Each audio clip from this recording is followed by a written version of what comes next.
ચર્ચા કરવા એસપી ની પરમિશનો લેવી પડે, તમારી સાથે વાતો કરવા એસપી પૂછ્યું 2 મિનિટ વાત તો કરો.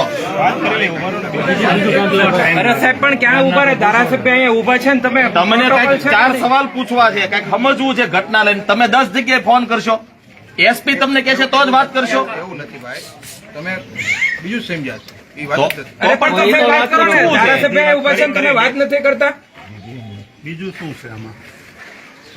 એ બાબતે તમે વાત કરો છો. ઘટના લઈને કઈક પોલીસ તપાસની વાત એમને કરવી હોય, તમે વાત નથી કરતા. આ તો ફોનમાં ઉભા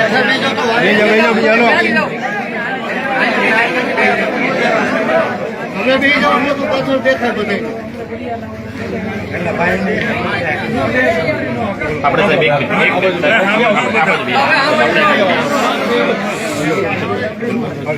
તો પહેલા તો સાહેબ આ જે ઘટના બની એ બાબતે પોલીસનું આજ દિવસ સુધી શું કામકાજ કર્યું છે? જેમ કે આ એક ઘટનાને લઈને આક્રોશ નથી. અગાઉ આ ગામમાં ભૂતકાળમાં પણ આવા જ પ્રકારની અગાઉ આ ગામમાંથી કિંમતી ચીજ વસ્તુઓની ચોરી થઈ ચૂકી છે, ચોર પકડાયા નથી. અનેક ઘટનાઓ આ ગામમાં જ અને આ વિસ્તારમાં બની છે અને દરેક વખતે પરિણામ કાંઈ આવ્યું નથી. તો આજે અત્યારે ક્રૂર ઘટના બની છે એ બાબતે શું પોલીસનું માનવું છે? પેલા તો ગોપાલભાઈ અગાઉ વાત થઈ કે અગાઉ જે બનાવ બન્યા છે એ બાબતે શું કાર્યવાહી થઈ કે એમાં કંઈ રિઝલ્ટ નથી. કાલે જ વાત થઈ હતી ગામજનો સાથે, સીએચસી આપણે વડિયા ખાતે વાત થઈ હતી કે જે ભેંસ ચોરી થઈ હતી એમાં પોલીસ મહેનત કરી, આરોપી તો લાવી જ પણ જીવતા પશુ પણ પાછી લાવી હતી. 2 ભેંસો પાછા લાવ્યા હતા આપણે. છેક બીજા જિલ્લામાં માંગરોળથી આરોપી પકડાયા હતા અને એને આપણે પાછા લાવ્યા. અગાઉ જે 30 વર્ષ પહેલા જે બનાવ મને કાલે વાત થઈ, 2 જણાએ મને કાલે કીધું 30 વર્ષ પહેલા પણ આ બનાવ બન્યો છે, આવો બનાવ બનેલો છે. એમાં પણ આપણે આરોપી પકડાઈ ગયા હતા અને ગુનો ડિટેક્ટ થયેલો છે. આજની આ ઘટના બાબતે હું પોલીસની આજની આ ઘટના બાબતે જે 17-18ની રાત્રે જે બનાવ બન્યો છે, મોટાભાગે પોલીસના અનુમાન પ્રમાણે જે વહેલી સવારે સ્પેશિયલ અધિકારીનું અનુમાન પ્રમાણે જે વહેલી સવારે આ જે બનાવ બન્યો છે એ 18 તારીખે 6:22 રિપોર્ટિંગ થયું છે. એ એમના રિલેટિવ જે અહીંયા પાડોશી છે એમને જાણ કરી, ફોન ના ઉપાડ્યા હતા દાદાજી, એટલે આ લોકો ત્યાં ગયા અને ત્યાંથી આવી રીતે ઘટના ખબર પડી. પોલીસને જાણ થઈ, કંટ્રોલ રૂમને જાણ કરી, કંટ્રોલ રૂમે મને ફોન કર્યો, અમને કંટ્રોલ રૂમે ફોન કર્યો અને 10 મિનિટમાં વડિયા પોલીસ આવ્યા. એના પછી અમે FSL આ ગુનાના કામે ગંભીર ગુનો છે રેરેસ્ટ ઓફ રેરમાં અમે FSL, dog squad, fingerprint expert બધાને બનાવ સ્થળે ઘટના સ્થળે બોલાવ્યા છે. એણે એના પોતાના અભિપ્રાય આપ્યા છે. જે નમૂનાઓ છે, લોહી મળી એવું છે ઘટના સ્થળેથી લીધું છે, જે ફિંગર મળી એવું ફિંગર લીધા છે, ડોગને સ્મેલ આપીને ડોગ દોડવા રોડ 1 કિલોમીટર સુધી ગયો છે. બધી આપણે રેકોર્ડ ઉપર અને એક્સ્ટ્રા જે 100% કામગીરી કરવી જોઈએ 100% કામગીરી એમાં કરી. ફિંગર મેચ થયા? ફિંગર આરોપી પકડાય એટલે પછી એના જોડે મેચ કરશું. નહીં એવું ન હોય, આપણે પોલીસ તરીકે જેટલા ગુનામાં આરોપી પકડાતા હોય ભૂતકાળમાં તમામના ફિંગર લઈએ છીએ, ઓનલાઈન લઈએ છીએ, મશીન ચાલુ ન હોય તો ઓફલાઈન લઈએ છીએ. એનો એક સેન્ટ્રલાઇઝ ડેટાબેઝ બને છે. એ ડેટાબેઝ સાથે આપણે મેચ કરીએ તો તરત ખબર પડી જાય કે આરોપી કોણ છે. હવે એ પકડાય પછી મેળવવાની ક્યાં જરૂરત છે? તો એ આખું પુરાવાના વિષય ઉપર આવી ગયું. અત્યારે તપાસના વિષય ઉપર આપણે ફિંગરપ્રિન્ટ મેચ કરવાના છે. પાછળથી જે મેચ કરશો એ પુરાવા માટે કરશો કે જેથી પુરાવો મજબૂત બને. આપણે દરેક આરોપીના ફિંગરપ્રિન્ટ લઈએ છીએ પેલા મશીન ઉપર લઈએ છીએ બરાબર. તો એ તમે અત્યારે જે ઘટના સ્થળેથી જે ફિંગરપ્રિન્ટ મળ્યા છે એને ડેટાબેઝ જ્યારે મેચ કરો અને ધારો કે મેચ થઈ ગયા તો આરોપી પકડાઈ ગયો. અગાઉ એવી રીતે નહીં તો મેચ કર્યા.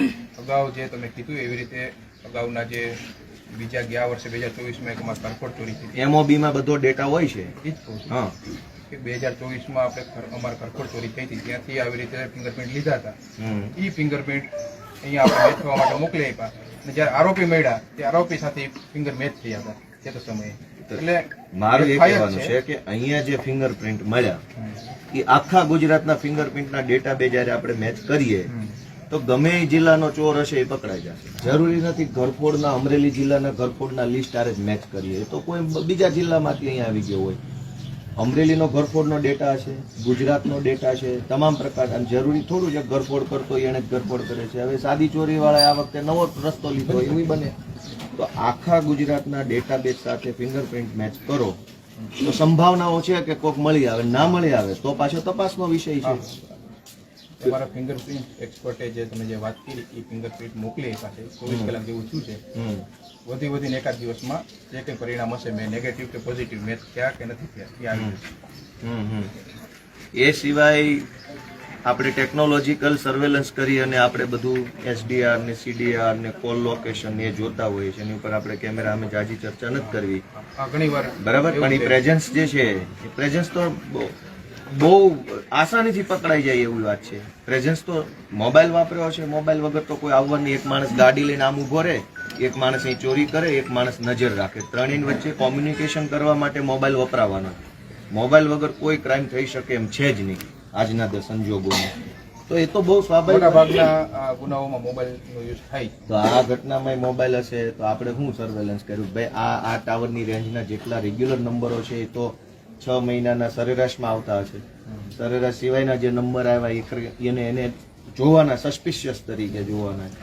તો હવે એ બધી વસ્તુમાં કેમ કે ગામજનોની શું ફરિયાદ છે કે ક્યારેય કોઈ આરોપી ચોર ક્યાંય પકડાતા નથી અથવા પકડાય તો છૂટી જાય છે, એટલે વારંવાર એની હિંમત વધી જાય છે અને પછી ગમે એવો ક્રાઇમ કરી નાખે છે. બે પ્રશ્ન મોટા છે. એક તો પકડાતા નથી, મોટા ભાગે પકડાય તો એવા બધાના ઢીલા કેસ ને ઢીલા કાગળ ને ઢીલી તપાસના કારણે ફટાફટ છૂટી જાય. એટલે ન પકડાય એ ડબલ હિંમતથી ક્રાઇમ કરે છે, છૂટી જાય એ પણ પાછો ક્રાઇમ કરે છે. શું થઈ ગયું મારું? તો હવે આમાં વ્યક્તિગત રીતે તમને કંઈ કહેવાનો પ્રશ્ન નથી. તમે એક સરકારી તંત્રના પ્રતિનિધિ છો, અમારે સરકારના ટેકે જીવતા હોય, તમારો જીવ સરકાર બચાવશે. તમારાથી કઈ નો જ થાય એમ હોય તો અમારે શું કરવાનું?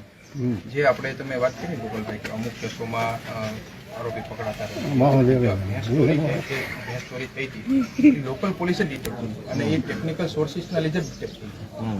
ટેકનિકલ જે ઘણી વાત કેવું હોય ઓપનમાં આપણે બધી વાતો ન કરી પણ એ ટેકનિકલ સોર્સના લીધે લોકલ પોલીસે ડિટેક્ટ કરી છે. જે તમે ટાવરની જે કંઈ વાત કરી છે.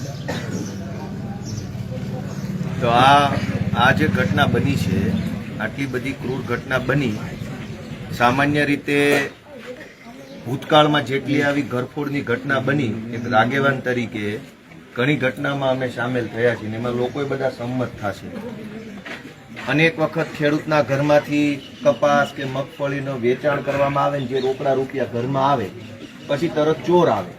ક્યારેક બંધક બનાવીને પૈસા લઈ જાય, ક્યારેક મારીને પૈસા લઈ જાય, ક્યારેક મારી નાખીને પૈસા લઈ જાય. એવું કાઠિયાવાડના અનેક જિલ્લામાં બને છે. એ બધાની પાછળ ઘણી બધી વખત છે એ ડ્રગ્સ ને દારૂ ને એવા બધા દૂષણો એની પાછળ જવાબદાર હોય છે. આ જે માણસો હોય છે આની અંદર એ આવી પ્રવૃત્તિ આરે સંકળાયેલા હોય એટલે એની હિંમત વધી જતી હોય છે કે ભાઈ હું ગમે એવું કરીશ, મારે સાહેબારે સેટિંગ છે, ડિસ્ટા ફળ આરે એટલે મને છોડાઈ લેશે.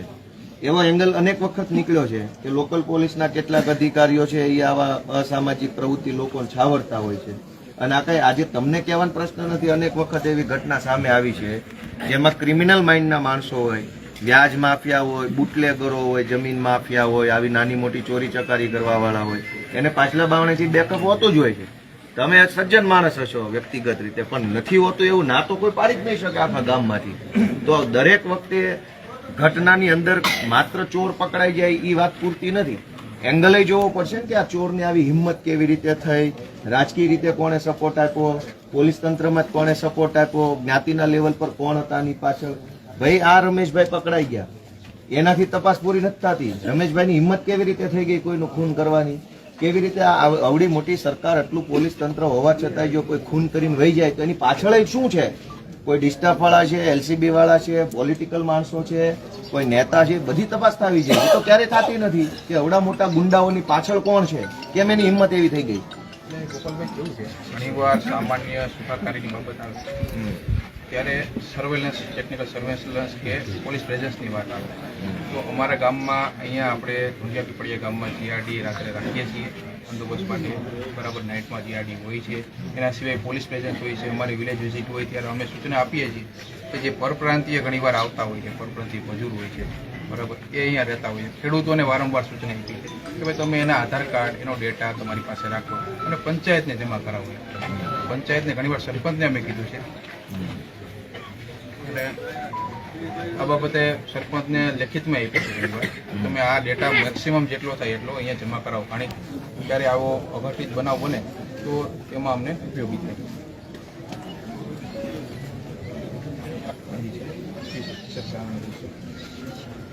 અહીંયા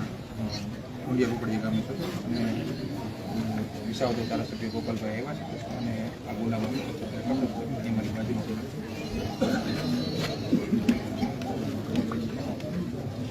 વિસાવદર ધારાસભ્ય ગોપાલભાઈ છે અહીંયા વિશેષ માટે આવ્યા હતા ગામની અને ગુના અનુસંધાન સર એમને શું તપાસ થઈ રહી છે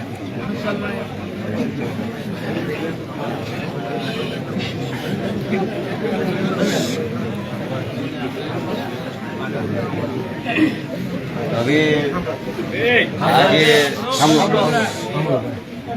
આ જે ક્રાઇમની ઘટના બની એટલે હવે એના આરોપીની તપાસ બાબતે તમે જે કંઈ કામ કરો છો એમાં એક એંગલ છે કે ભાઈ પરપ્રાંતીય કોઈ વ્યક્તિ હોય એવું ગામ લોકોનું કહેવાનું છે. બહારના મજૂરો હોય છે બીજા રાજ્યના, બીજા રાજ્યના અહીંયા વધારે હોય છે, બીજા જિલ્લાના વધારે હોય છે, બીજા રાજ્ય. તો એ બધા લોકો જે છે એમાંથી મોટા ભાગના લોકોમાંથી દારૂ પીવાની ટેવ વાળા, રોજ રાતે પી જવા વાળા હશે કે નહીં હોય? તો દારૂ બેફામ મળતો હશે.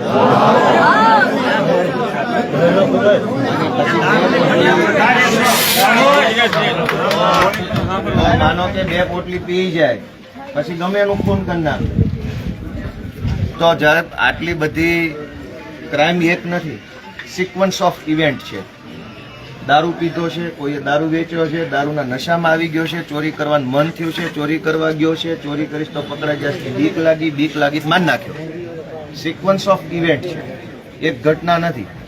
દર વખતે આપણે પરપ્રાંતિ કરીને છટકી જવાનું, 2-3 ને પકડીને ફોટા પડાવીને તપાસ પૂરી કરી દેવાની, પછી નવી ઘટના થાય ત્યાં સુધી રાહ જોવાની.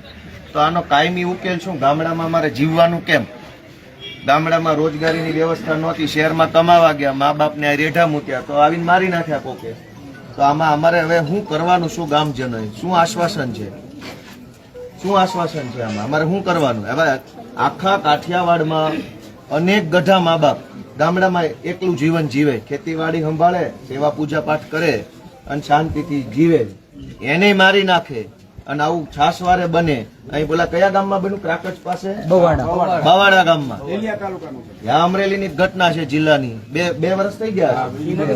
2 વર્ષ પહેલા આવી ખૂનની ઘટના અમરેલીમાં થઈ ગઈ, કોઈ આરોપી પકડાણા નથી. તો હવે આ ગામમાં સલામતી શું? સલામતી શું? આ તો થોડાક દિવસ બધું લોકોમાં આક્રોશ છે એટલે તમે આવશો ને ગાડીઓ ફેરવશો ને ઓલા ખેતરે જાશો ને ઓલા ખેતરે જાશો અને બધું કરશો, રીલું બને એવો કાર્યક્રમ.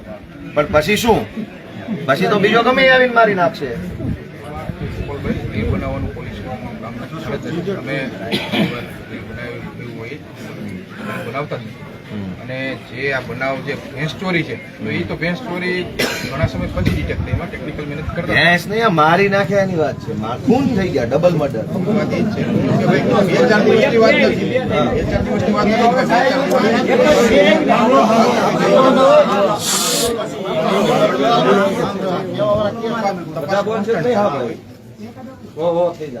હવે આમાં ગામજનોની એક લાગણી છે કે તાત્કાલિક એટલે કે ટાઈમ ફ્રેમની અંદર કંઈક આનું નિરાકરણ આવે.